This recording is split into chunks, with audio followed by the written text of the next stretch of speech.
Aqui tem uma iniciativa de parte de Coca-Cola, da região de Caribe. Nós formamos parte da região e a petição mais bem estava para formar parte de Coastal Cleanup Day, junto com outro embotelhador na região, nós como tanto Trinidad e Tobago, Jamaica, St. Lucia e outra isla mais. Nossa irmã Isla Corsol e Bonaire também está participando dessa aqui e a iniciativa está para manter os bichos limpos.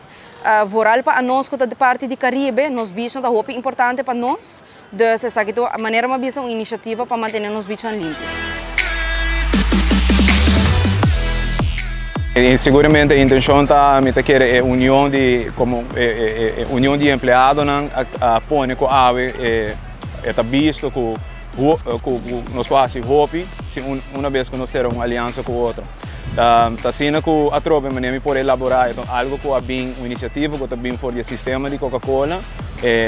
participar assim na nossa tropical bottling e nós também como abrir challenge accepted nós mandamos para o axi empregado na interesse tem e automaticamente riba 100 empregados decidem de join seguramente para essa aqui. Então algo de quero de aplaudir como também agradecer cada dos empregados que sacrificar sabra bonita sabra trouxen só apenas saliendo nos traz para vir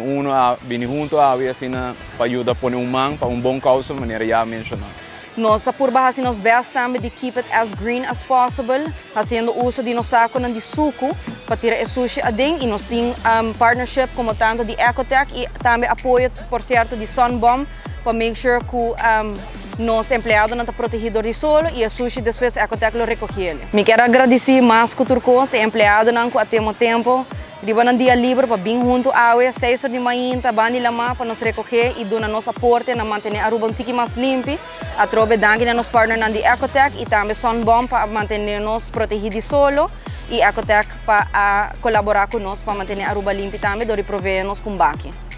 Me tenho que agradecer seguro na comissão agradecer Tropical Bottling para a confiança para a dona para 13 empregado na bem rato a mainta também dona danke seguramente na toda 125 empregados na a mainta vez mais voluntariamente 5h30 quarto para 6 e acaba tá para na Anchor tá guardando no chega para se mobilizar para bem que bom como também na membro de família que decidiram join de bonita causa aqui.